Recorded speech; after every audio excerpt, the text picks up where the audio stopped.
The butcher's blade was not the heavy cleaver used for hog day, nor the long, slender knife for carving the Sunday roast. It was a small, unassuming paring knife, honed to an impossible edge, tucked into the wooden block closest to the pantry door.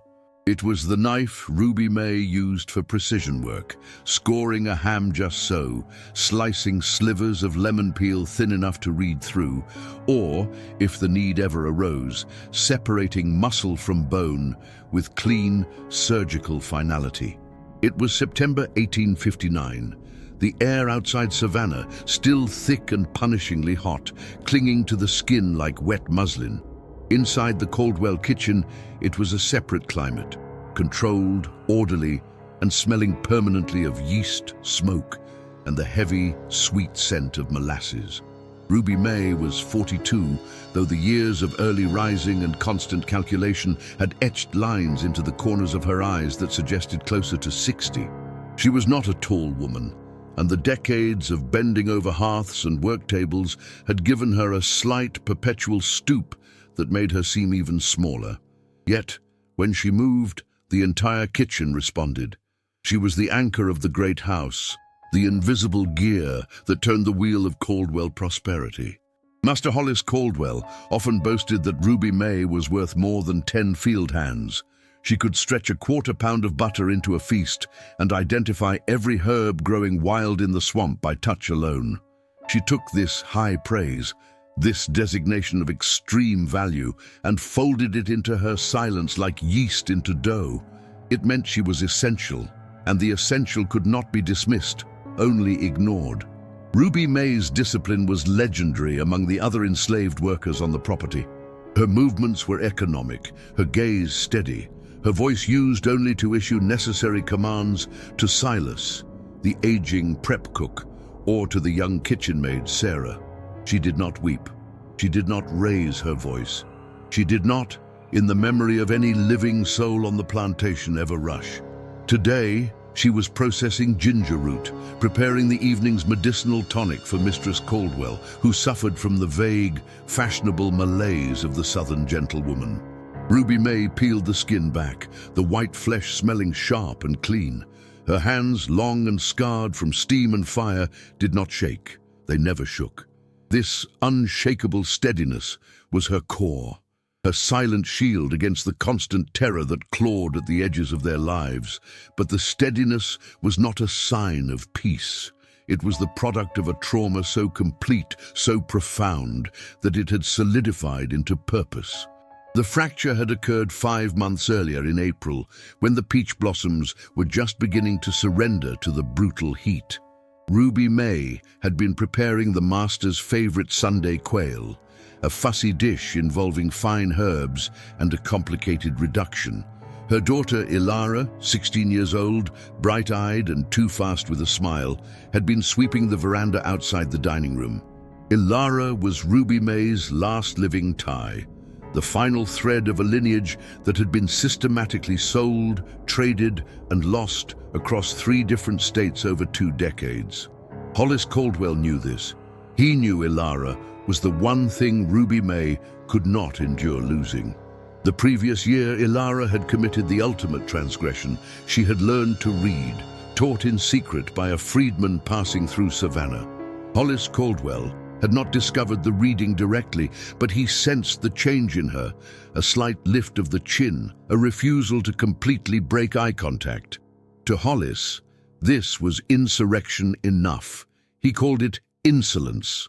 The morning of the sale was quiet, too quiet.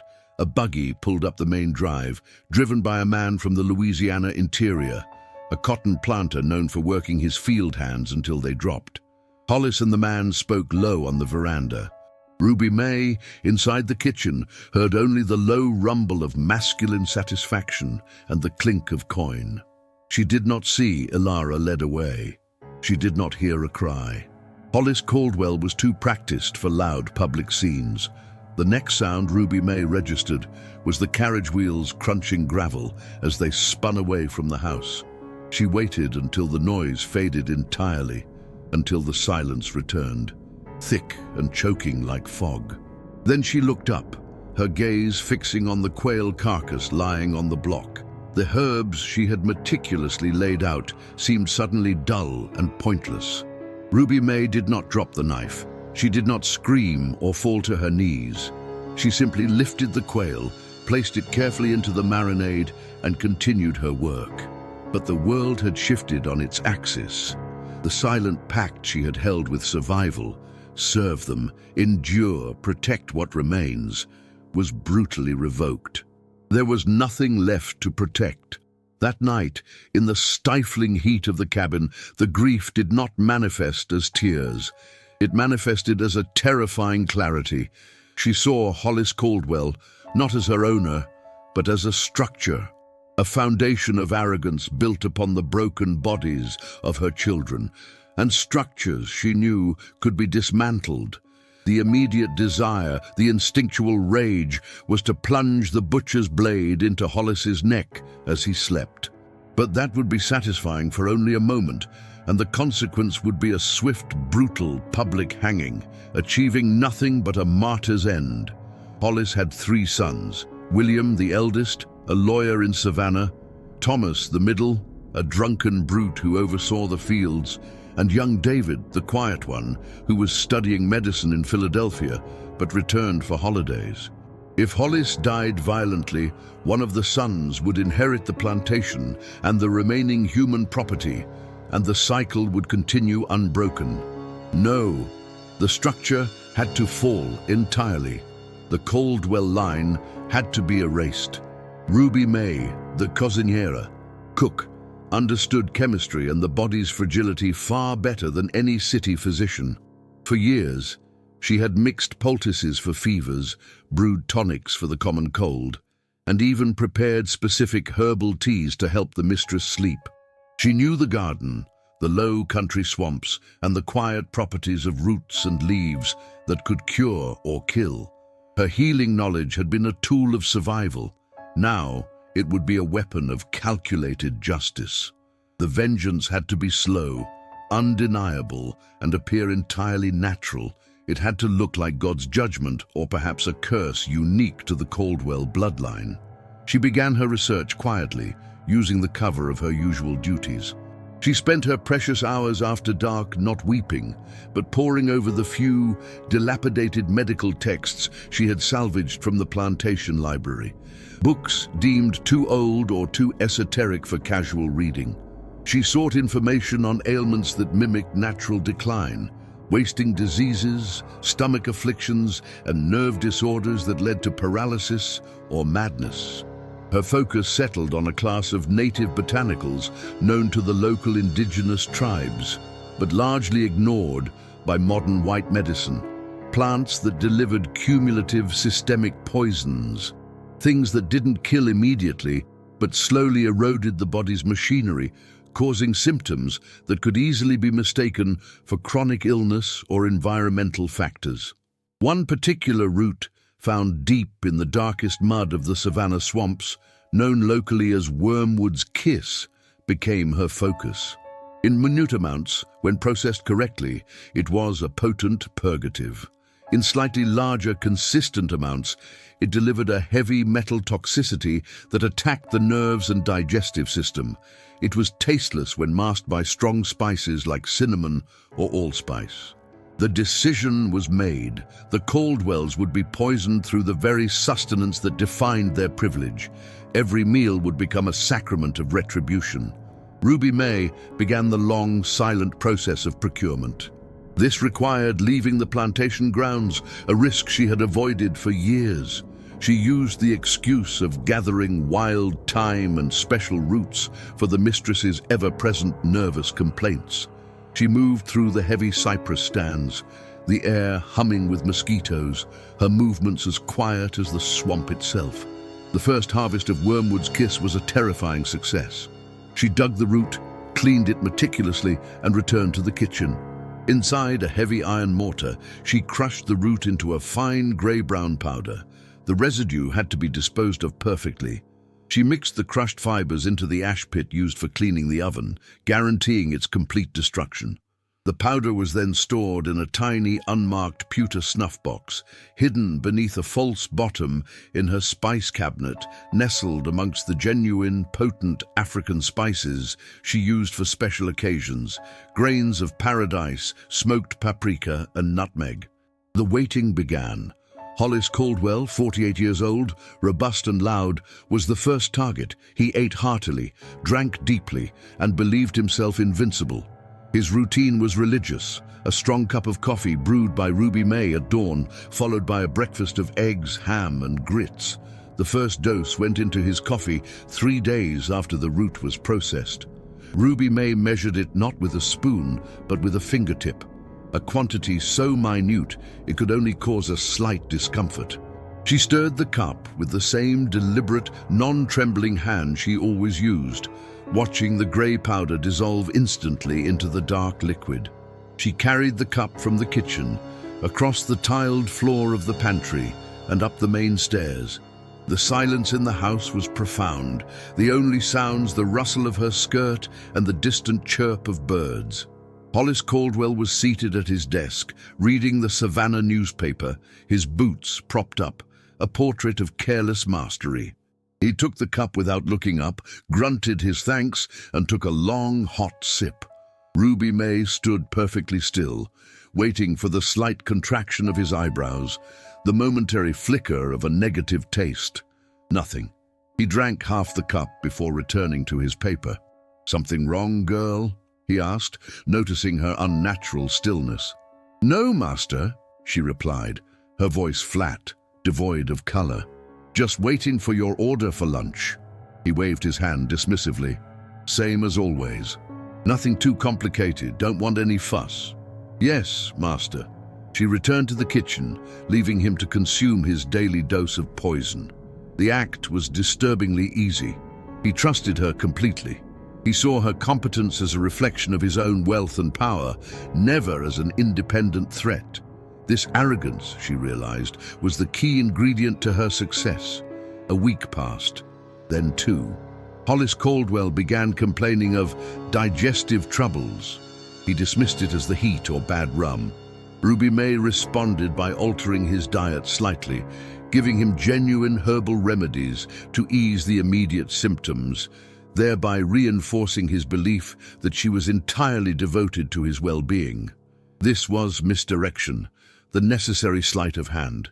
The true goal was the systemic attack. She increased the dosage in his nightly wine, masking the slight bitterness with increased sugar and spice, a preparation he believed to be an exclusive family recipe for a restorative digestive cordial.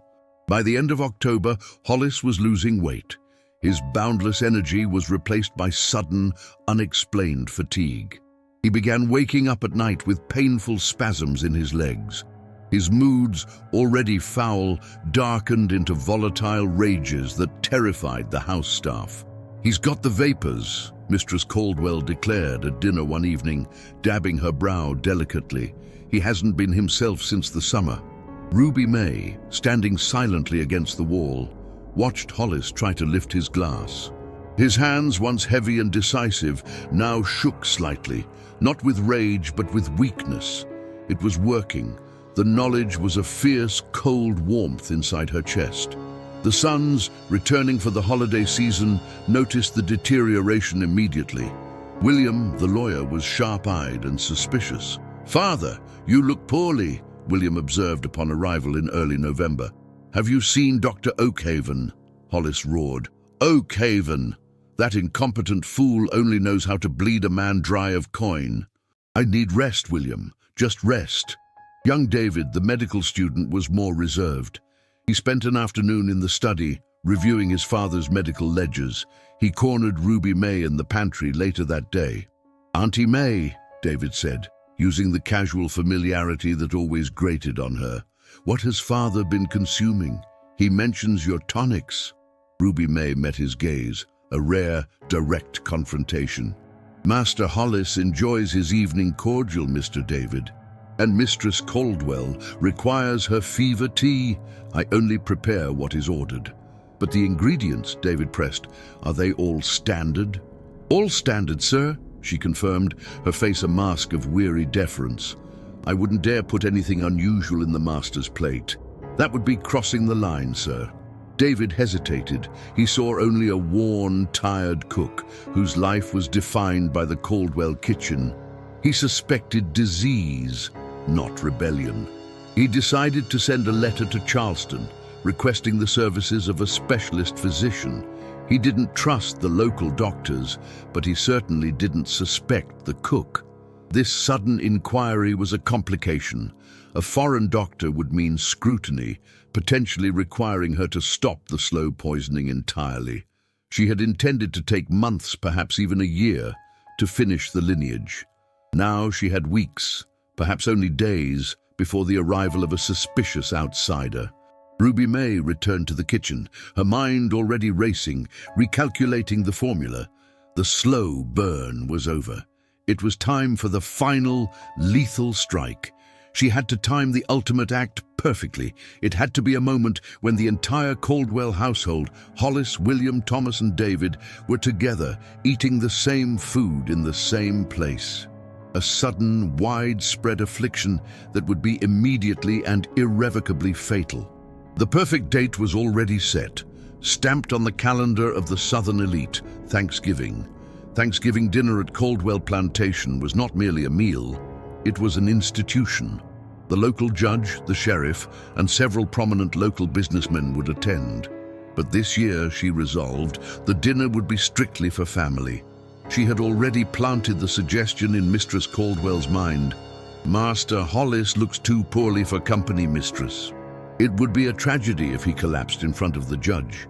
The mistress, concerned with appearances, had cancelled the outside invitations. The 4 Caldwell men, united by blood and privilege, would gather around the great mahogany table, and Ruby May would be the one to serve them. That evening, as the stars wheeled cold and bright above the plantation, Ruby May walked down to the smokehouse. Silas, the aging prep cook, was sleeping on a cot beside the hanging hams, keeping watch against pests. He stirred as she approached, his eyes blurry. "Ruby May? What's the trouble, girl?" he mumbled. "No trouble, Silas. Just need the butcher's blade," she whispered, her voice low. Silas blinked slowly. "The small one? In the block?" "Yes. I need to trim the excess fat from the salted hams for curing. Need the precision." Silas gestured toward the far corner, where a small leather pouch hung. "Knife's there, be careful, it bites clean." Ruby May took the small, unassuming knife. It felt right in her hand, an extension of her will. But she did not go to the salted hams. She walked past the smokehouse and out toward the swamp edge, to a small, hidden patch of growth she had cultivated carefully over the years. This was not the Wormwood's kiss area. This was reserved for the finale. She knelt, the cold dampness seeping through her coarse dress, and began to dig carefully with the small blade. She was looking for a specific, thick-veined mushroom, lethal in its potency, known to cause massive internal hemorrhaging. It had to be prepared immediately, reduced into a clear, potent liquid that could be introduced into sauces that relied on deep, earthy flavors. She dug until her fingernails were black with soil, and the silent, cold resolve in her heart was absolute. She heard the distant, mournful cry of an owl. She looked up at the moon, which seemed impossibly close and clinical, illuminating the path she had chosen. She was no longer just preparing a meal. She was composing an end, a tragedy that, to the world, would look like the swift, decisive strike of a natural illness, but which she knew was the ultimate reckoning for a debt accrued over 16 years of loss. She felt no fear, only a strange, desolate peace. The hand holding the butcher's blade remained perfectly steady. The trembling had been transferred, invisible, to the house above her. The trembling had been transferred, invisible, to the house above her. Sella felt it not as a physical shake, but as the quiet, insidious collapse of order.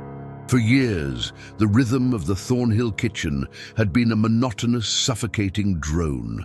The scrape of iron against stone, the rhythmic churn of butter, the low, dismissive laughter from the main dining room. Now, the routine was a disguise, a meticulously crafted shell around a core of pure, venomous intent. She spent the weeks following the Yazoo County executions, not weeping or praying, but observing. A cook on a plantation, especially one deemed essential like Sela, was an invisible fixture, a shadow permitted to float through spaces where no other enslaved person dared tread. This invisibility was her greatest asset. She tracked them the way a careful trapper tracks game, where they kept their tobacco, how much port they drank, the specific herbs Master Thornhill insisted upon for his humors, and the frequency with which Overseer Davies consumed the heavy, spiced molasses intended only for the dogs. There were 4 names on her short, silent list, 4 pillars holding up the rotten structure of Thornhill's tyranny.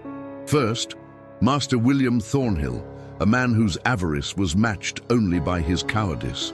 He believed his power absolute, his life charmed. His weakness was his reliance on his physician's remedies, tinctures and herbs he swallowed daily to ward off imaginary afflictions. Sela learned the look of his tonic bottle, the specific shade of sickly yellow. Thornhill's downfall needed to be slow, an irony worthy of his pretentious airs. A man obsessed with his health must be destroyed by his health. Second, Overseer Silas Davies, the brute. Davies was simple, predictable, fueled by cheap whiskey and a boundless, visceral cruelty. He preferred his food highly salted, smothered in pepper, thick enough to hide anything.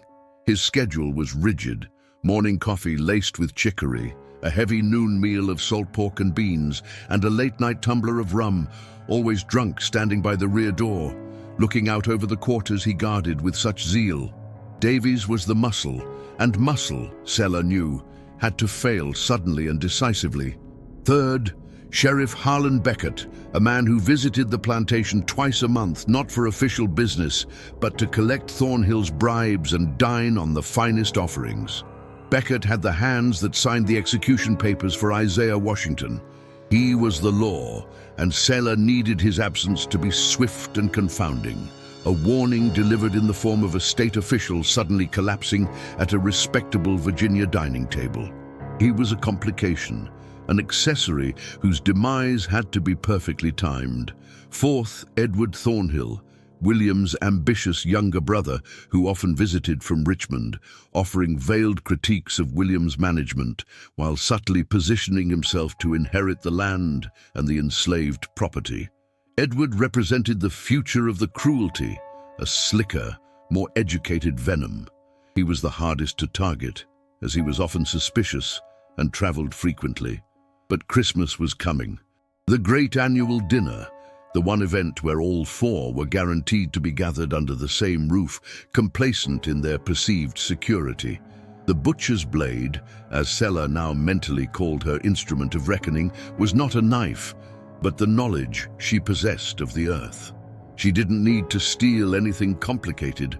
The plantation itself provided the arsenal.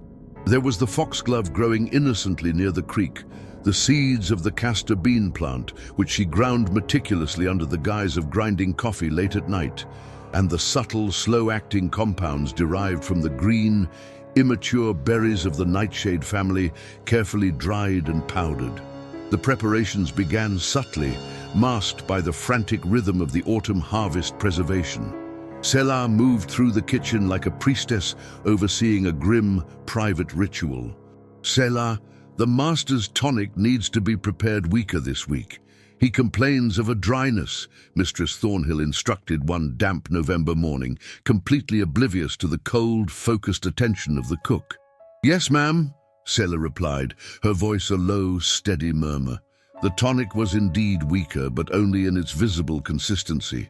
Hidden within the medicinal syrup, she began introducing the elements of the nightshade, pulverized so finely they dissolved utterly, undetectable even by the most sensitive tongue.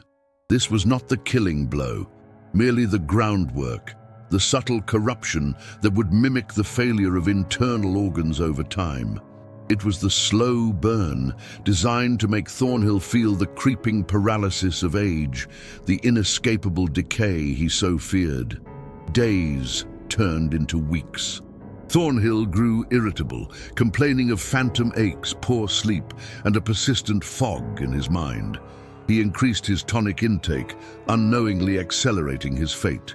His physician, a pompous man named Dr. Clay, diagnosed him with nervous exhaustion and prescribed more rest and fewer worries. Selah watched the man grow paler, his eyes constantly darting, reflecting the internal chaos she had meticulously sown. Overseer Davies required a different approach. He was simple appetite. Selah began adding the castor bean derivative, a compound that caused profound, debilitating gastrointestinal distress, to the heavy stews and salt pork. She masked the slight bitterness with extra salt and copious amounts of pepper. Davies, true to form, never noticed, only grumbled about bad humors and poor digestion, attributing it to the cold weather. He was weakening his constitution, making him vulnerable to the final necessary intervention. The only person who noticed the shift in Selah was not one of the white inhabitants, but Uncle Cyrus, the ancient, partially blind stableman. Cyrus had been on the plantation for nearly 70 years, a repository of unspoken histories. He possessed the wisdom of those who had seen too many seasons turn. One evening, as Selah carried a bucket of discarded kitchen slop toward the pig pen, Cyrus stopped her near the shadow of the smokehouse. "The air changed around you, child," Cyrus rasped, his eyes, though clouded, seeming to look into her very soul. "When the wind blows too cold, it breaks the brittle things. But the iron doesn't break, Selah. It freezes solid." Selah paused, the bucket heavy in her hand. "The cold is the Lord's doing, Uncle Cyrus. We endure. Endurance is for the soft," he countered, his voice a dry whisper of dead leaves. "What you're doing now ain't enduring. It's shaping." "What are you shaping, child? I smell fire, but there's no smoke." She met his gaze, unafraid. "I am shaping the master's due, uncle. Nothing more. The kitchen must be clean for the Lord's Day." Cyrus remained silent for a long moment, then slowly nodded, accepting the coded truth. He didn't approve, but he understood. The weight of witnessing such atrocity, like the murder of Washington, sometimes demanded a response that transcended human law. He offered no help, but also promised no interference. His silence was a weighty shield, the agreement of the community to look away while justice, grim and solitary, was pursued. This silent pact allowed Selah a measure of grim focus. She needed to know that even if she failed, she had not acted solely for herself. The greatest difficulty was Maria. After the executions, Maria had retreated fully into a quiet, unreachable world. She seldom spoke, communicated mostly through silent gestures, and spent her days rocking slowly near the fire pit, clutching the splintered piece of wood Selah had given her. Selah knew she had to keep Maria completely untouched by the plan. Her own path was sacrifice. Maria's path had to be survival, untainted by the blood that was soon to be spilled. Selah sometimes watched her daughter from the kitchen window. Maria's stillness was unnerving. It was not peace. It was the quiet of a deep frozen lake. Selah realized she was fighting for Maria's memory of her, for the possibility that Maria would one day realize the cost of her mother's silent work. The thought of losing her daughter's innocence hurt more than any lash ever could. But the cost of inaction was the perpetuation of the very world that had broken her. "No," Selah told herself, stirring a broth that would later prove to be highly volatile. "I am buying her a future she cannot yet name." December arrived, sharp and unforgiving. The days shortened, and the plantation hummed with the superficial cheer leading up to the great Christmas gathering. Master Thornhill was hosting a substantial dinner, not just for the local gentry, but for state officials. Sheriff Beckett had confirmed his attendance. Edward Thornhill was due to arrive from Richmond on the 23rd. The stage was set. Selah's movements accelerated. She began working almost entirely in silence. The kitchen staff, 2 young girls and an older man named Toby, intimidated by her intense focus. She directed them with terse, precise commands, ensuring that only her hands touched the ingredients intended for the master's table. The main dishes were a mountain of complexity: roast suckling pig, baked goose stuffed with chestnut and apple, countless pies, and a massive bowl of rich, spiced rum punch. The sheer scale of the preparation provided perfect cover. Who would notice a handful of extra, finely powdered root in the stuffing for the goose, especially when the spices of the Caribbean were so strong? She prepared the final dose for the 4 men separately, each tailored to their existing compromised conditions. For Thornhill, a delicate, almost tasteless addition to his daily port, a compound designed to stop his failing heart within hours. For Davies, a high, swift dose to be mixed into his rum tumbler, designed to trigger total system collapse while under the influence of alcohol. For the 2 guests, Beckett and Edward, the dosage was integrated into the goose stuffing, concentrated in the portions Seller knew they favored, the dark meat closer to the breastbone. It had to be fast, dramatic, leaving no time for explanation or antidote. The night before the feast, Seller worked late into the quiet, cold hours. She felt the pressure building, a physical tightness in her chest. Everything depended on precision, on timing, and on the absolute reliability of the ingredients she had gathered, dried, and refined over the past 2 months. She recalled the faces of Washington's little girls, their eyes wide and terrified in the moments before the end. That memory was the fuel now, keeping her hands steady when fear threatened to creep back in. At midnight, she polished the last piece of silver until it shone, a mirror reflecting the harsh yellow lamplight. The dining room table, already set by the house staff, looked magnificent. Bone china, crystal goblets, and linen imported from England. A stage for tragedy, disguised as celebration. Seller stood at the doorway between the kitchen and the dining hall, the invisible line separating 2 worlds. In a few hours, the Thornhill family and the architects of her sorrow would be seated at that table, laughing, boasting, and consuming the results of her long, silent labor. She took a deep, steadying breath. It was no longer about escaping or even surviving. It was about delivering the reckoning. Suddenly, a small, cold hand slipped into hers. Selah jumped, her heart slamming against her ribs. It was Maria standing beside her in the darkness. Maria hadn't entered the kitchen in weeks. "Mama," Maria whispered, her voice barely audible, the first complete word Selah had heard her speak in 2 months. Selah knelt quickly, enveloping the child in a tight embrace. "Yes, baby, I'm here. Go back to sleep now. It's too cold here." Maria pulled back slightly, her eyes strangely lucid in the gloom. She reached up and touched the smooth, unblemished skin on Selah's forearm, the spot where the heat from the stove usually left a permanent burn mark. "Don't burn, Mama," Maria murmured. "Don't let the fire take you." Selah understood. Her daughter, in her silent agony, was sensing the dangerous heat of her mother's resolve. She was not warning her of the stove. She was warning her of the consumption of hatred. "I won't burn, sweet girl," Selah promised, a lie necessary for protection. "I'm putting out the fire, finally. Go, now." She watched Maria retreat into the darkness of the quarters, a small, fragile shadow. Selah stood, returning her attention to the magnificent table, the stage for tomorrow's performance.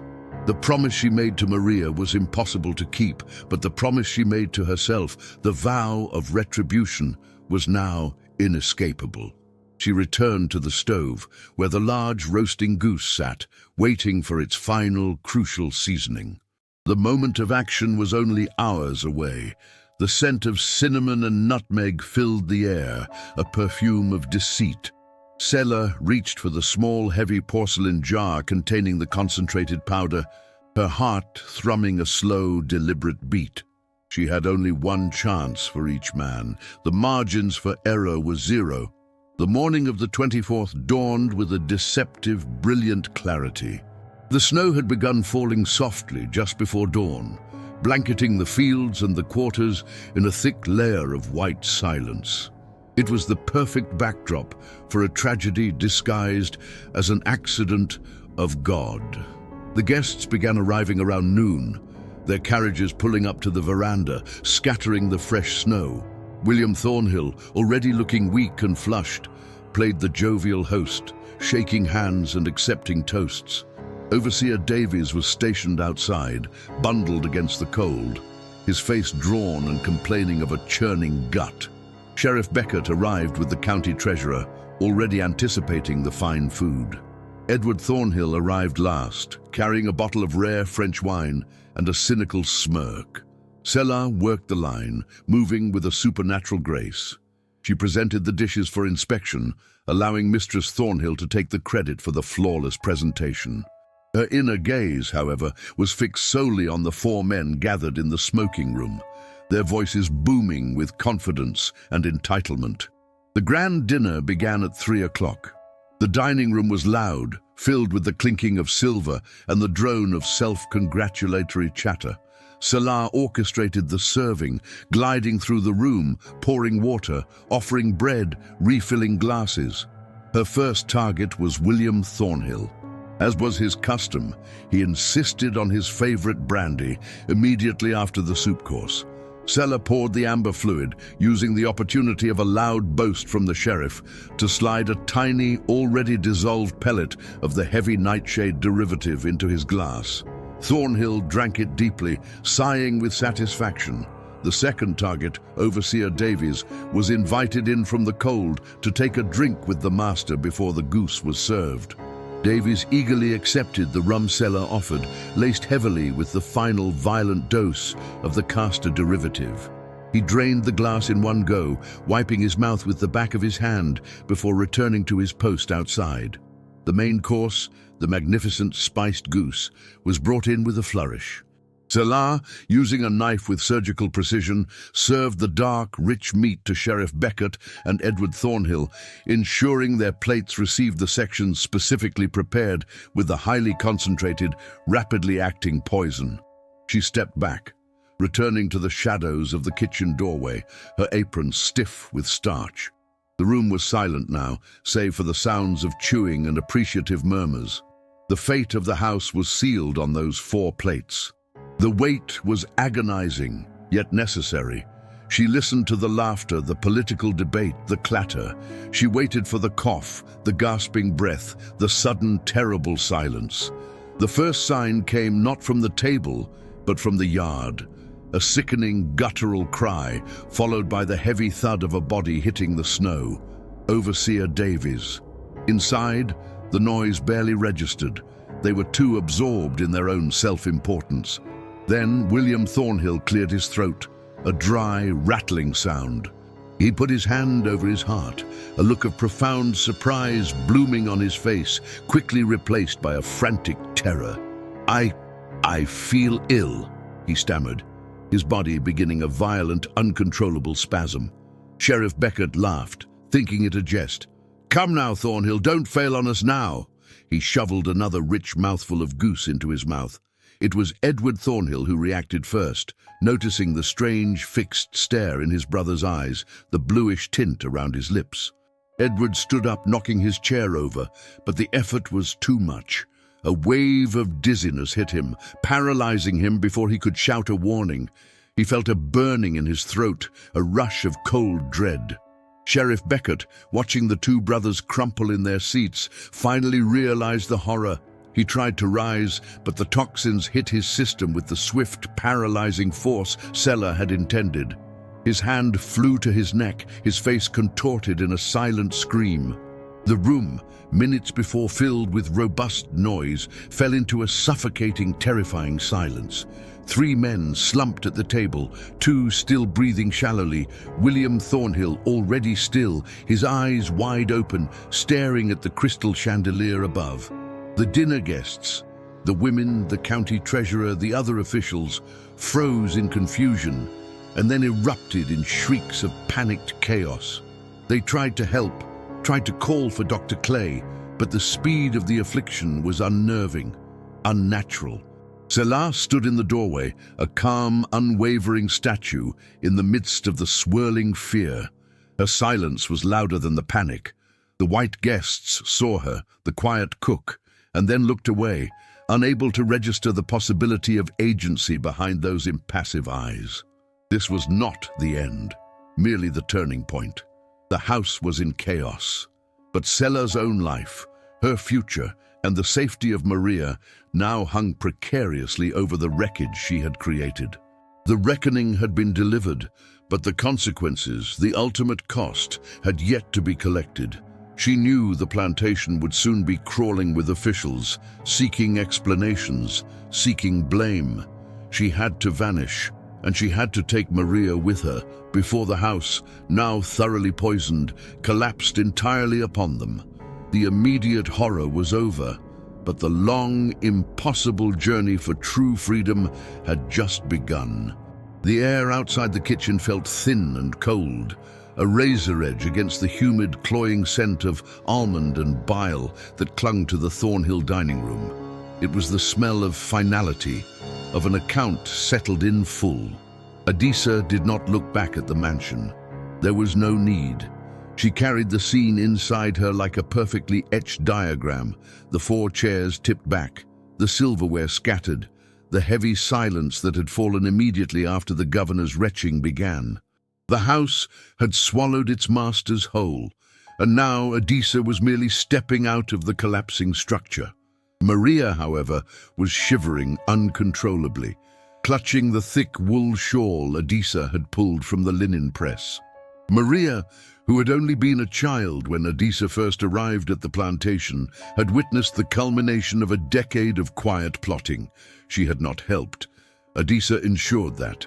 But she had seen the faces of the poisoned men as the realization hit them, a look far worse than the immediate physical suffering, a horror of betrayal by the very ground they stood on, by the food they consumed, by the invisible woman they ignored. "We go south, child," Adisa whispered, pulling Maria's arm with a strength that belied her slender frame. "Into the water first. Everything they know about tracking starts on dry land." Adisa had spent years calculating this moment. Not the poisoning. That was a spontaneous opportunity seized from the ongoing abuse, but the subsequent vanishing. She had mapped the drainage ditches, the poorly maintained fences, and the deep, brackish tributaries of the nearby river system. The overseers and the local lawmen, she knew, would sweep north and east towards the main roads and the assumed path to the northern states. They would look for flight. They would not look for descent. She led Maria through the back edge of the cotton fields, where the drainage canal met the thicker woods. The water was waist-deep, freezing, and full of sharp reeds. The biting cold was a gift. It killed the scent trail instantly. Adisa had smeared their exposed skin with mud mixed with ash, a grim, improvised disguise, smelling faintly of the earth and the kitchen's hearth. They waded for nearly a mile, the silence broken only by the slosh of water and Maria's choked sobs, quickly suppressed when Adisa gave her a look that promised swift, silent reprimand. Adisa moved with the unhurried precision of a woman who knew exactly how many steps separated her from the executioner. Every calculation she had made over the years, the number of hours before the cook realized the dining room was too quiet, the time it took for a rider to reach the county seat, the depth of the deepest swamp channel, was now being tested against the reality of a December night. As they finally dragged themselves onto the relative dryness of a small hammock of thick cypress and moss, Adisa paused, her chest heaving. She listened. Not for the sound of pursuit yet, but for the inherent unnatural silence of a broken plantation. It was just after midnight. They had perhaps a 6-hour lead before the real alarm was raised and the dogs were brought in. "Keep your breath shallow," Adisa instructed, her voice a low scrape. "And hold this." She passed Maria a heavy, well-worn leather satchel containing salted pork, dried corn, and most crucially, a map. Not of roads, but of creeks, abandoned logging trails, and the specific locations of a few key, secret safe houses Adisa had only heard whispers about over the years. This map was her true inheritance. They pressed deeper into the tangled cypress, moving westward. Adisa knew the land was a maze designed by nature to reject trespassers, yet it was precisely why the trackers hated it. Here, the white man's authority dissolved into mud and insect hum. By dawn, they had covered perhaps 10 miles, twisting their path back and forth across small streams to confuse any lingering scent. Maria was flagging badly, her feet cut and bleeding. Adisa found a dry patch under the roots of a giant oak, pulled out a handful of corn kernels, and gave Maria a sip from the water skin. "Rest. Just 10 minutes, Adisa said, never sitting herself, her eyes constantly scanning the tree line. "Adisa," Maria whispered, her voice cracking. "Will they find us?" Adisa looked at the girl, seeing the terror that was natural to 17 years of age. She did not soften her expression. "They will try. They will bring dogs and men who know nothing but hate. We cannot outrun them, Maria. We must outthink them, and if you break down now, we have both died for nothing." The harshness galvanized Maria. She ate the corn rapidly and stood up, pulling the shawl tight. Adisa nodded, satisfied. Fear was a powerful motivator, but shame was better. They continued their arduous march through the day. The sun was a pale disk above the skeletal trees. Around midday, Adisa heard the sound. Distant, unmistakable and chilling. The high-pitched, mournful howl of hounds. The posse was organized, and they were on their trail. Adisa steered them towards a dry, dusty stretch of abandoned railroad grading, the old iron road that had been partially laid and then abandoned years earlier due to financial ruin. It was a desolate path, but crucially, it was covered in slag and pulverized stone, which held scent poorly. She pressed Maria hard, pushing their pace to a dead run, ignoring the burning in her own lungs. They ran for 30 minutes until they reached a deep, rocky creek bed. Adisa knew the men on horses would be gaining ground rapidly now. She had to break the line of pursuit. "Get down in the water under that lip of rock," Adisa ordered, shoving Maria towards a small, undercut bank where the water was deepest. "Don't move. Don't breathe hard. Be a stone." Adisa did not join her. Instead, she took the precious sack of salted pork, wrapped it tightly in her shawl, and waded out to the middle of the creek, scrambling up a massive flat boulder. With practiced, silent movements, she cut the pork into small, bloody chunks.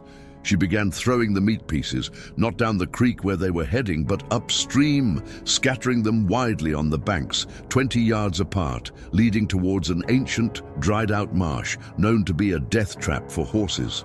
It was a risky, desperate gambit. It relied entirely on the tracker's confidence and the dog's ravenous nature.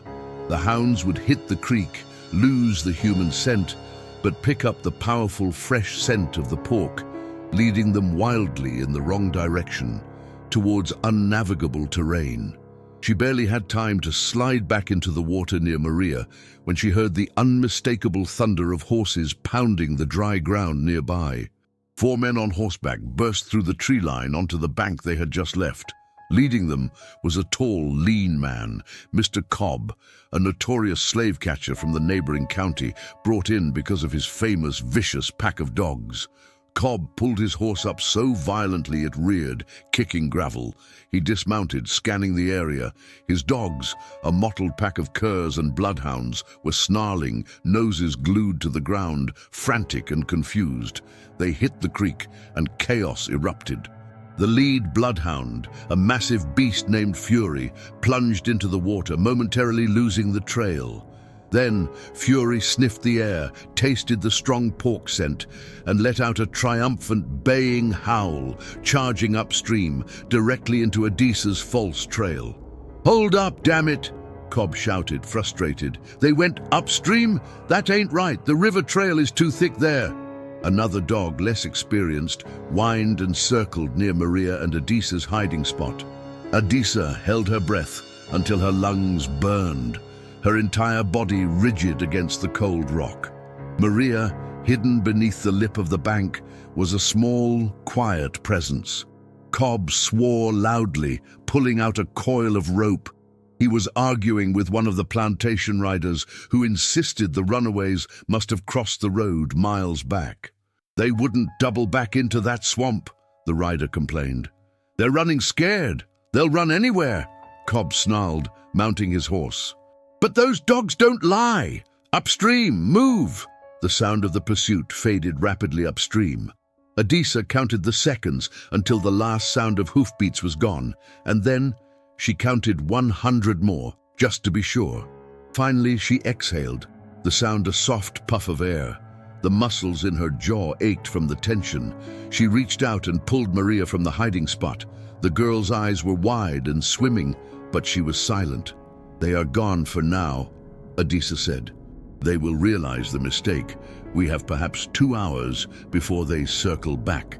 They left the creek, moving quickly towards the thick pine forests on the far side of the abandoned iron road. Adisa was focused entirely on maintaining pace. Her earlier calculations had saved them from the immediate threat, but the sheer vastness of the American South still lay between them and any true safety. They had managed to shake loose the first wave, but Cobb would be infuriated, and his subsequent pursuit would be meticulous and brutal. As twilight bled into the cold evening sky, they came upon a small, derelict structure deep in the pines, a woodcutter's shed, abandoned years ago. It was exactly where Adisa had hoped it would be, based on the cryptic markings on her map, which wasn't really a map, but a series of geometric symbols she had memorized from the back of an old prayer book years before. She checked the shed carefully. It was dark, dusty, and smelled of pine resin and old damp, but it was dry and there was a small, crude fire pit. As they settled in, Adisa began to treat Maria's feet, cleaning the cuts with water from her canteen and wrapping them tightly with strips torn from her own apron. The quiet intimacy of the act allowed Maria to finally speak, the tension broken by the safety of the dark shed. You gave them the food," Maria whispered, referring to the salted pork. Adisa nodded, busy tying the knot. "It was necessary. It was all we had, Adisa." "It was a trade," Adisa corrected, looking directly into Maria's eyes. "We trade $4 of pork for 2 hours of life. It's the best trade I've made all year." "Never confuse a tool with a necessity, Maria. Survival is the only necessity now, and we are going to need more tools." The next morning they continued, but the route was now different. Adisa consulted her mental map.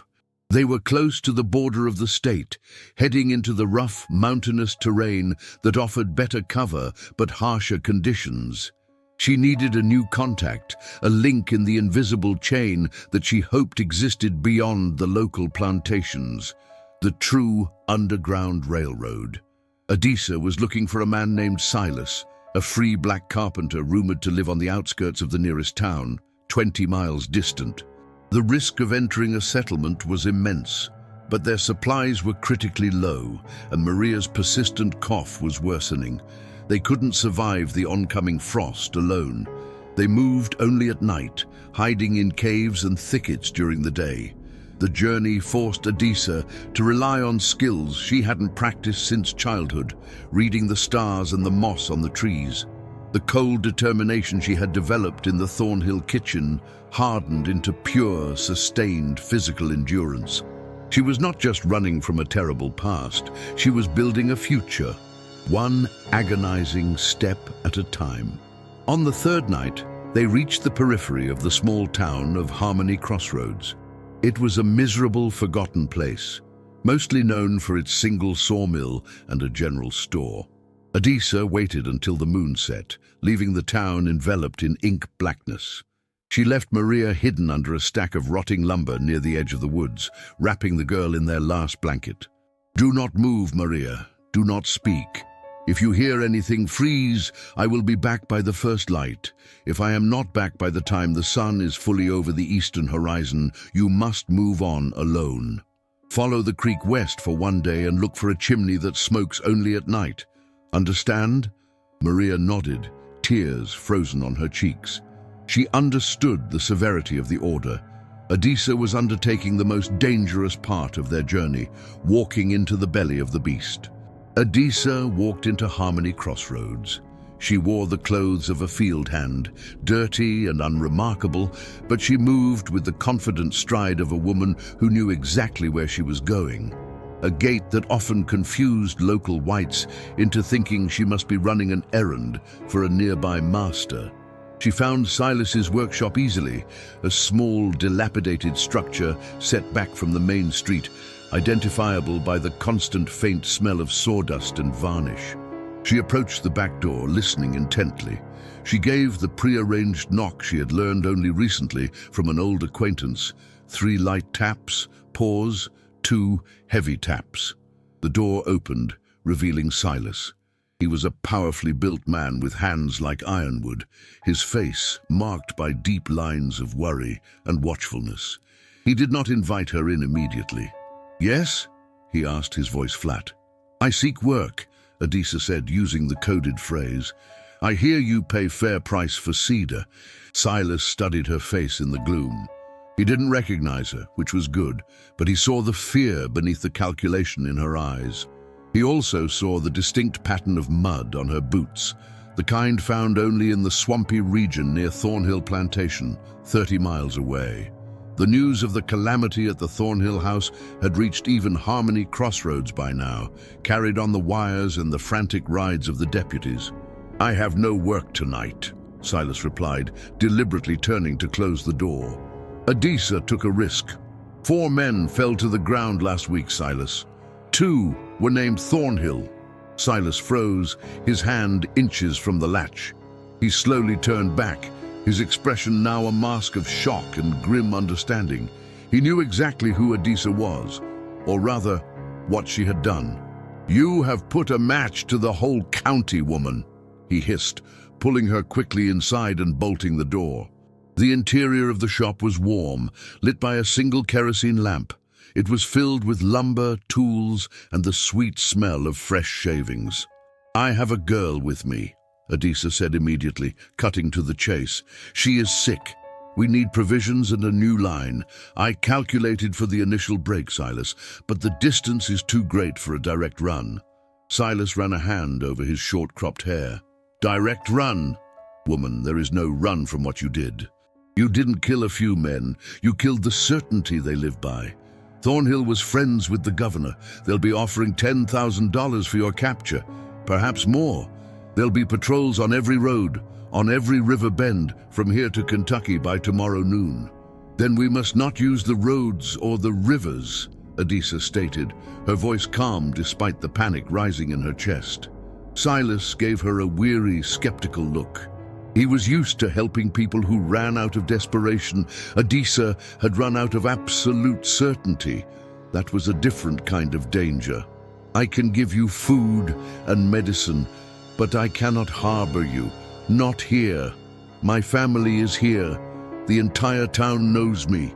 They know what I do," Silas said, his voice dropping on the last words. "But there is one path. It is called the Shadow Line. Nobody uses it because it is suicide. It runs straight through the Appalachians, over the highest peaks, north to Pennsylvania. Suicide is slower than capture," Adisa countered. "Tell me the path." Silas went to a dusty shelf and pulled down a small, worn almanac. He opened it to a page detailing planting seasons. Hidden among the notes were faint, penciled dots and lines. "The Shadow Line," he began, pointing with a calloused finger, "is maintained by the Quakers in the mountains. They are quiet, but they are firm. You must move fast. You have to be in the mountains before the first snow hits the high passes, and that could be any day now." He provided Adisa with dried venison, hard biscuits, quinine for Maria's fever, and a small, heavy pistol. "I don't ask what you did, but I know what you are now. You are the reckoning.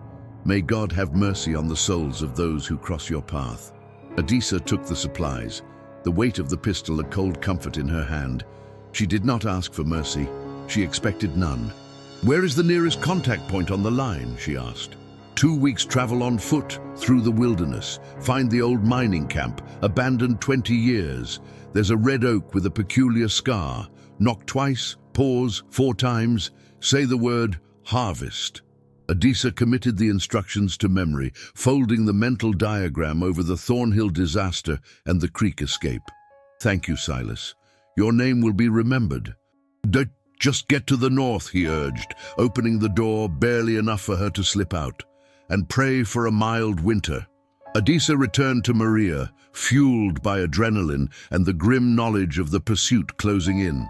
Maria, though shivering, was exactly where Adisa had left her, buried deep under the lumber. "We go to the mountains," Adisa told her, helping her up. "We do not stop until the air burns in your lungs and your blood is thin with ice. We stop only when the mountains stop."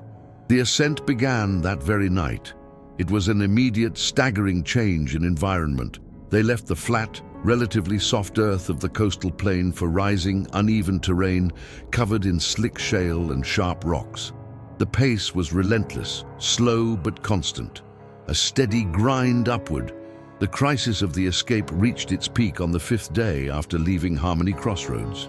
They had managed to avoid all major roads and clearings, moving like ghosts through the dense forest. But the cold was turning vicious, and Maria's cough had become a rattling sound that echoed dangerously in the silence. She had developed a high fever, and Adisa knew she couldn't carry her and the supplies much longer. Adisa found a shallow cave carved into the base of a cliff face. She built a tiny, smoke-free fire deep inside, nursing Maria with sips of weak tea and quinine. Maria was fading, lapsing in and out of consciousness. Adisa sat beside her, rubbing her cold hands, the fear, the only human emotion Adisa allowed herself, pricking at her composure. The poison had been precise, but nature was crueler and less predictable. They rested there for 2 days, risking the prolonged stop. On the morning of the 3rd day, Adisa went to the mouth of the cave to check the path ahead, the pistol cold in her hand. That was when she heard them. Not the baying dogs this time, but the sound of careless human voices, close enough to be alarming. Adisa scrambled back inside, snuffing out the tiny fire with a handful of damp earth.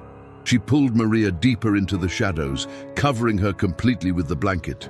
"Do not move, not a sound, Maria, they are here." The voices grew louder. They were 2 men, locals, hunters, or perhaps just men looking for an easy bounty, judging by their crass, lazy conversation. They were talking about the Thornhill incident, the reward, the sheer impossibility of anyone getting away with it, and the rumor that the runaways were heading west, towards the high country. "Cobb's got his boys tracking the valley trail," one man said, his voice gratingly close. "We figured we'd check the ridgeline. Those darkies are fools. They'll run themselves to death trying to climb this mess." They were scouting the very ridge Adisa planned to use. She gripped the pistol, her knuckles white. She had brought this danger to Maria. All the careful calculations, the perfect execution of the vengeance, might be rendered meaningless by 2 opportunistic bumpkins stumbling upon their hiding spot. The men stopped directly outside the cave entrance. One of them whistled a tune, casual and chillingly close. "Hey, Jake, look here," the first man said. "Seems like someone had a fire recently." Adisa closed her eyes, preparing. She would not let them take Maria. She would use the pistol, fire until the chamber was empty, and then use the remaining bullet on herself. That decision, cold and final, brought a terrifying clarity. She had calculated the end game long ago. The men stepped into the shallow opening, their silhouettes blocking the meager light. They were carrying rifles and lanterns. "Smells like damp earth and pine," the second man, Jake, mused. "Maybe just hunters before the rain." The first man, clearly less cautious, stepped deeper, his eyes sweeping the dark interior. His lamp beam cut through the blackness, flashing across the rock walls, inches from Maria's covered form. Adisa waited, allowing the tension to coil tight inside her. She needed the shot to be instantaneous, clean, and without warning. Just as the light beam began to linger dangerously near Maria, the first man suddenly cursed. "Damn it! A copperhead!" The snake, disturbed by their sudden presence, had slithered out from under a rock at the entrance, a venomous, striking threat. The men reacted instantly, drawing their attention from the shadows to the immediate, writhing danger at their feet. The first man brought his rifle stock down hard, crushing the snake's head. "Stupid thing, almost got my boot," he grumbled, kicking the dead snake aside. The immediate danger, the adrenaline of the small incident, made them forget the lingering scent of smoke. "Well, ain't nothing here but cold rock," Jake concluded, clearly impatient. "Let's get higher up the ridge. Cobb said they're looking for a woman and a girl. They ain't hiding in no rat hole like this." They turned and walked away, their voices fading quickly as they climbed the ridgeline. Adisa did not move for 5 minutes. She did not relax her grip on the pistol. She listened until she could no longer distinguish the sound of their retreat from the wind in the high pines. When she finally moved, she was shaking, not from fear, but from the brutal proximity of fate. She had planned for the men, the dogs, and the system, but she had not planned for a venomous reptile to save their lives. It was an act of pure, random grace in a world she thought was only mathematical. Maria, exposed now, looked up at Adisa. Her fever had broken. She hadn't moved, not a twitch, throughout the entire terrifying encounter. Her face was pale, but her eyes held a new, fierce light. "We need to leave now," Adisa said, her voice hoarse. "Yes," Maria replied, her voice weak but steady. "I can walk." They left the cave and began the difficult climb up the ridge. The men's carelessness had provided them a path, and the snake had provided them a chance. Adisa looked down the slope and saw the dead copperhead, a small, dark sacrifice. She finally understood that sometimes, even in the most calculated of struggles, the impossible required a random element of luck. Or perhaps destiny. By the next day, they were deep in the high Appalachian passes. The trees were changing, the air thin and sharp. The danger of human pursuit lessened, replaced by the elemental threat of the environment. Adisa had achieved the immediate climax of their escape.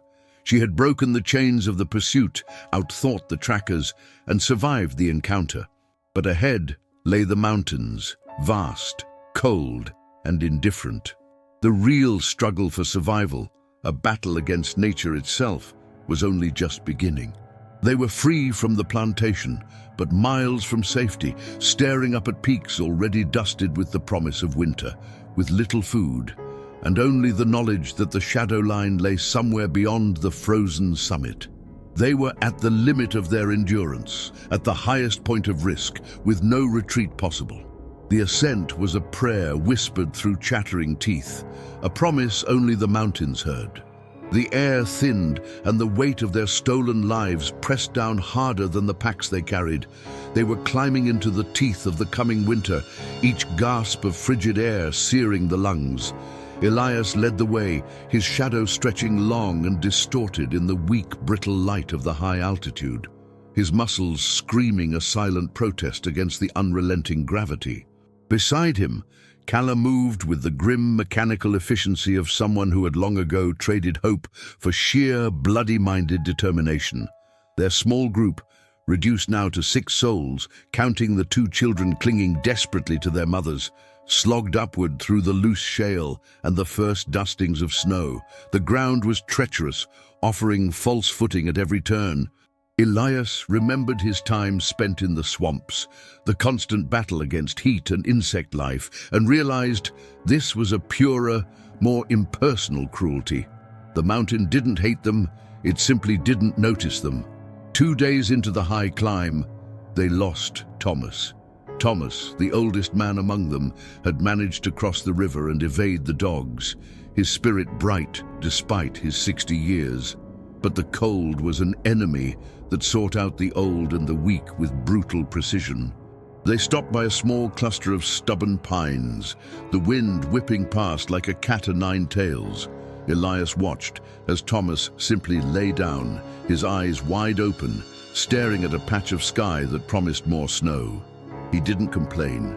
He didn't ask for help. When Elias knelt beside him, Thomas only managed to lift a hand, pointing vaguely toward the crest. "Go on, son. The shadow line waits for no man." His breath misted once, a fragile cloud dissolving instantly, and then there was nothing. They couldn't bury him. The ground was granite and ice. They covered him with pine boughs, a hollow, inadequate ritual, and moved on, the weight of his death an invisible yet crushing addition to their journey. The loss did not break them, but calcified their resolve. It showed them beyond any doubt the ultimate stakes. Elias did not look back. He channeled the grief into movement, pushing himself until the soles of his feet were numb and his mind was reduced to a singular primal command. Up, just one more step. Kala, always the anchor of practical reality, took inventory of their supplies that night. A half-dozen dried biscuits, 2 strips of jerky, and a canteen of melted snow. It would last one day, maybe less. She looked at Elias, his face gaunt beneath the grime, his eyes burning with a feverish intensity. "We gotta find the trail soon, Elias," she murmured, keeping her voice low so the children, huddled together and shivering despite the meager blanket, wouldn't hear. "The snow will hit before midnight. If we're not sheltered, we're done for." Elias nodded, rubbing the stiff leather of the compass case he still carried. He had studied the topography for months, tracing the paths the moonrunners, the smugglers who knew the mountain passes better than anyone, were rumored to use. They required altitude, seeking out the ridgelines where the snow lay thinner, but the true path, the one that offered sanctuary, had to be marked. He remembered the old, broken man who had spoken in riddles about the white oak ghosts. Trees scarred by lightning, pointing north, north, north. They moved before dawn, using the eerie grey light to guide them. By midday, a thick, swirling mist descended, turning the mountain into a world of cotton and isolation.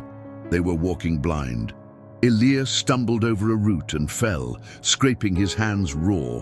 He lay there for a moment, letting the cold soak into his bones, considering the impossible ease of simply giving up. Then, through the fog, Kala's low, steady voice. "Elias, look." He crawled to his knees. 10 yards ahead, indistinct through the mist, stood a massive white oak. It was impossibly old, its bark deeply ridged, and running down the entire length of the trunk was a burn mark, a stripe of black, petrified wood, struck years ago by lightning. The scar faced due north. Beneath it, almost hidden by loose rock and moss, was a small, perfectly preserved cairn, a stack of stones placed by human hands. Elias felt a surge of energy so potent it was almost violent. They had found it. Not the end of the journey, but the map. They followed the markers, cairn to lightning-scarred tree, for 3 punishing hours. The trail led them not higher, but laterally, across a precarious narrow ledge that ran along the face of a sheer cliff. Below them, a dizzying drop into a valley already choked with snow. There was no going back now. They were committed to the ribbon of stone beneath their feet. It was here, on that exposed spine of the mountain, that Elias finally saw them. Far below, where the narrow trail met the thicker woods, 3 figures moved. They were on horseback, black against the white underbrush, and though they were still tiny, the sight of them sent a spike of pure, crystalline fear through Kala. "Caleb," she whispered, her hand instinctively pulling the children closer. The distance was too great for recognition, but the ruthlessness of the pursuit was unmistakable.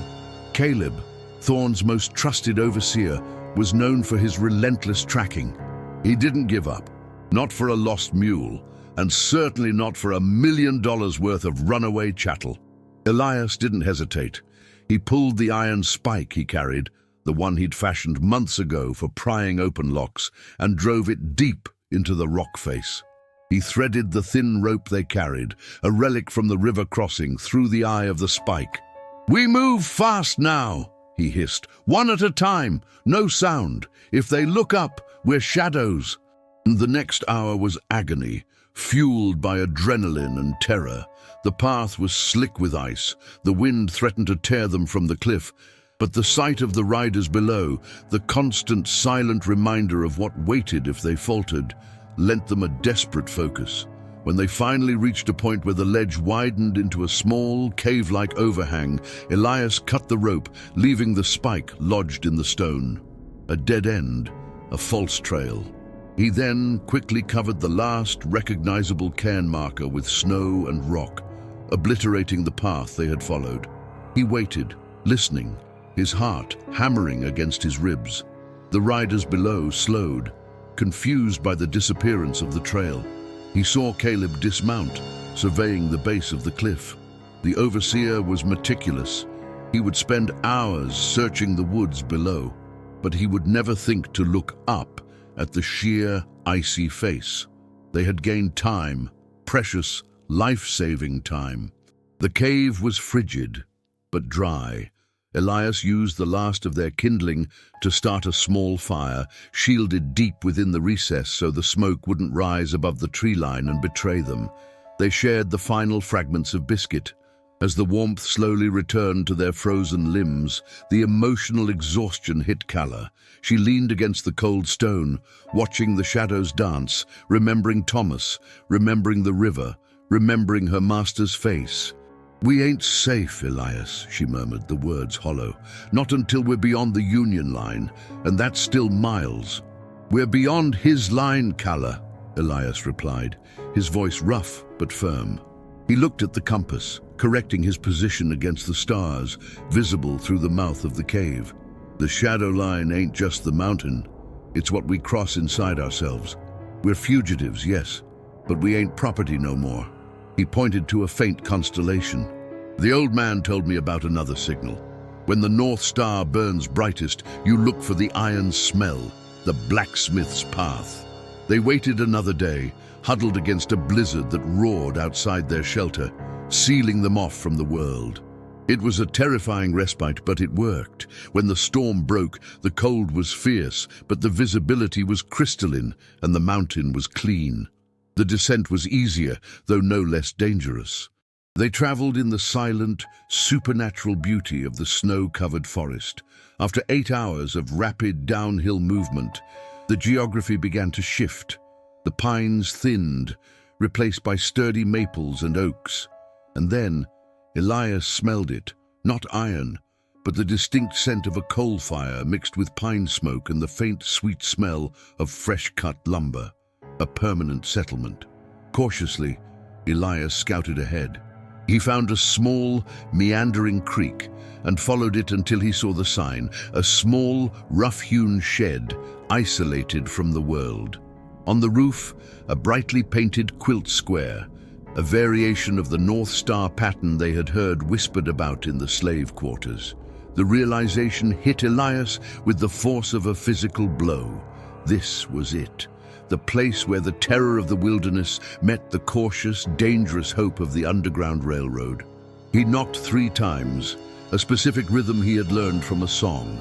The door opened slowly. Standing there was a woman, mid-50s, her face lined with a kindness that seemed almost unreal after the malice they had known. Her skin was lighter than theirs, her dress plain, distinctly Quaker. She held a lamp illuminating the interior, warm, simple, and clean. She didn't ask their names. She didn't ask where they came from. Her eyes went straight to Calla, then to the children, and finally rested on Elias. "Welcome, weary travelers," she said, her voice soft as the settling snow. "You've crossed a great river to reach this house. Come in from the cold. You are guests here." The moment Calla stepped over the threshold, she collapsed. Not from exhaustion, but from the sudden, unbearable release of tension. The woman, whose name was Martha, didn't panic. She moved with quiet competence, guiding the others inside, wrapping the children in thick wool blankets and stirring a pot of soup simmering over the hearth. For the first time in their lives, they ate food that was not rushed, not rationed, and not seasoned with fear. They slept in actual beds, clean straw mattresses that smelled faintly of lavender. They stayed at the Quaker station for 10 days, healing. Elias spoke sparingly, telling Martha only what was necessary for their safety, where they were headed. the pursuit they faced.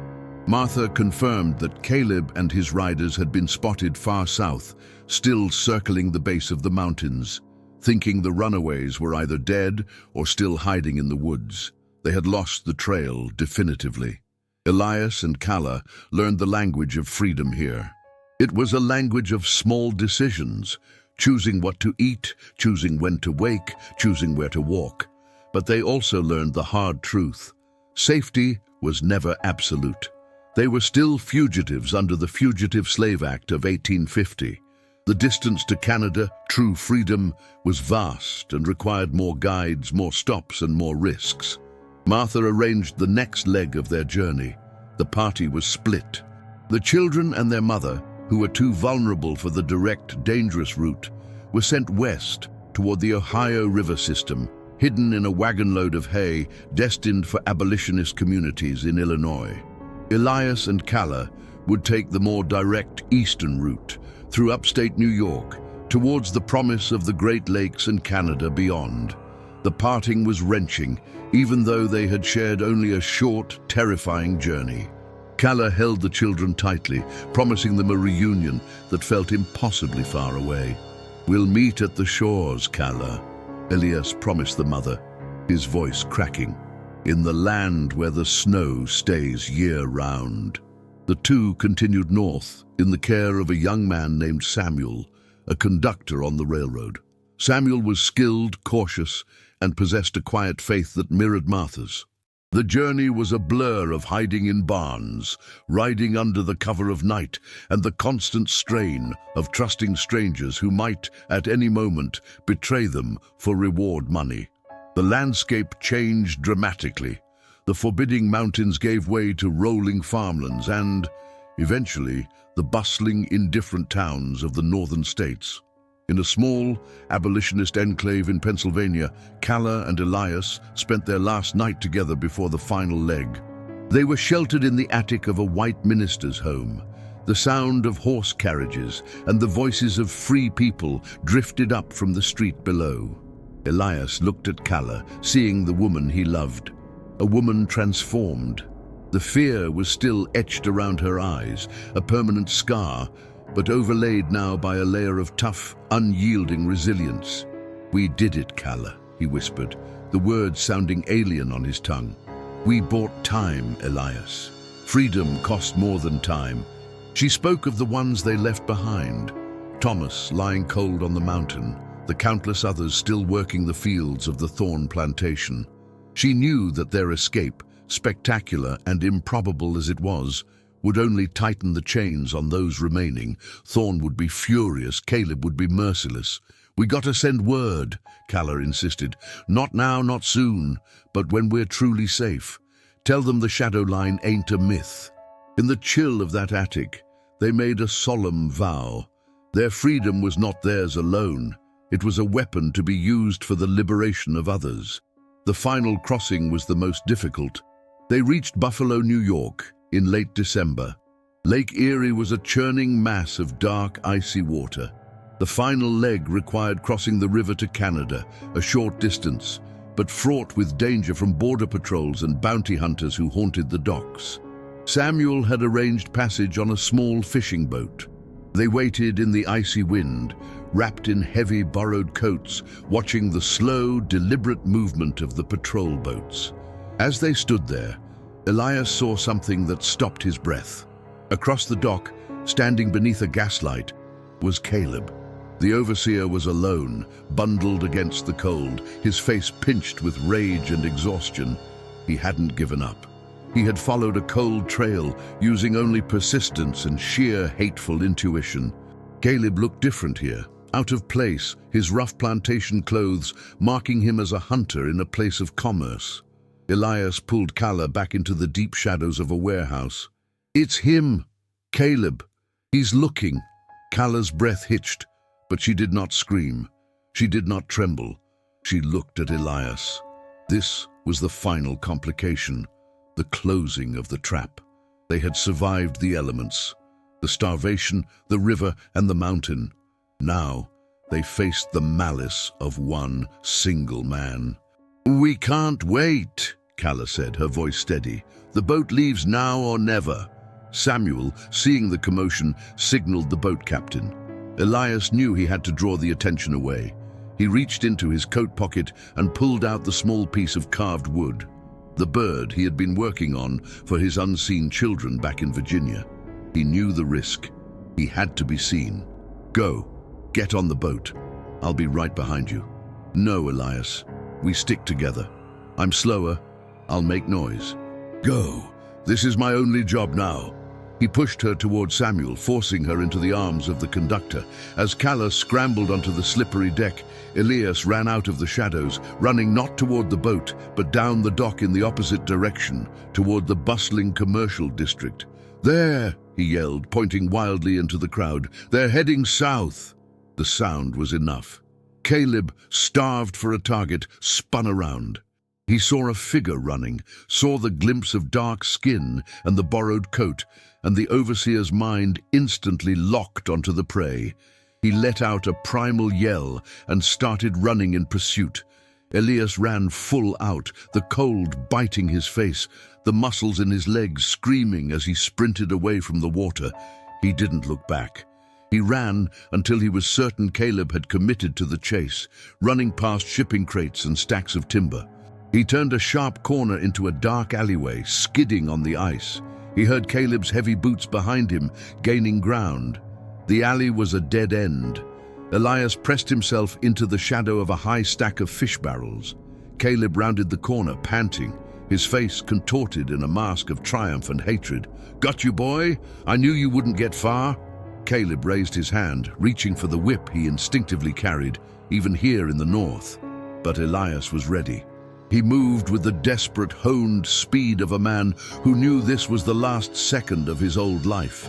He grabbed a heavy wooden crate marked cod, overturning it violently, sending ice and fish scattering. Caleb slipped on the slick surface, his feet flying out from under him. He hit the frozen cobblestones with a sickening thud, the air driven from his lungs. Before he could recover, Elias was on him, but not fighting. Elias grabbed Caleb's heavy coat, tearing the fabric, and in one swift, violent motion, used the man's own weight and momentum to push him further down the icy alley, slamming him against the cold brick wall. Elias did not land another blow. He simply stared into Caleb's eyes usually filled with arrogant contempt, now wide with shock and pain.